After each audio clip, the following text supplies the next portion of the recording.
Welcome to another Beginnings. This is going to be a special show. I'm already laughing. It's just going to be one of those. This is a show with Tina Powers. If you have never heard of her, I'm going to give you an introduction in just a moment. But let me give you this. I see dead people.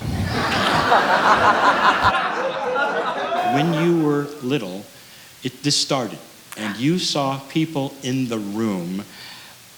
Did you tell your parents what happened? For some reason at night, they would always come. So I would see the outline of a little boy or a little girl. It would come very fast. And then I learned later it's clairsentience, clear feeling. Mm-hmm. And I would feel all these energies around me. It sounds to me like it's like talking to dead people on demand. I mean, that's one thing. So I was brought up in a Catholic household. And so my father was just a little worried because at a young age, I used to say to him, although I would go to church, I would say, I think you can dial direct. That didn't go over very well. Yeah. Outside of Indianapolis is a place called Camp Chesterfield. And it's a spiritualist place that Houdini used to go to. And they had all mediums there and clairvoyants. So I ended up going there and going to a church there. So I'm in the church, and they're talking to dead people. I'm like, this is my kind of church. All right. I think the audience loves this. Your mom almost named you Crystal. So I would have been Crystal Powers. I would have been taken seriously. Crystal Powers, especially at the Gem Show. Now, here's the good part. This led to you being selected as an anchor. You were thrown into the fray a couple of times, and we're going to talk about that.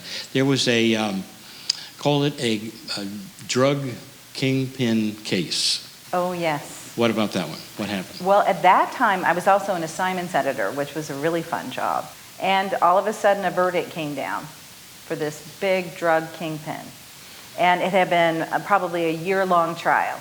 And I think that the reporter that was on it was hungover and didn't answer his pager. So all of a sudden they said, we don't have anybody to send. The verdict's going. You've got to go live at 5 and here. And they handed me the whole file of the year of everything. So I'm driving out there in the live truck going, I'm going to die. I'm going to die on live air. You can explain this because I have no idea. I got this line here that somehow, some way, announced on the air with you there that at a certain place in town they were looking for a partial eyebrow that belonged to you. Now this is radio because I ended up in radio, but we can go forward with this one. No, I want you to tell. We skip around.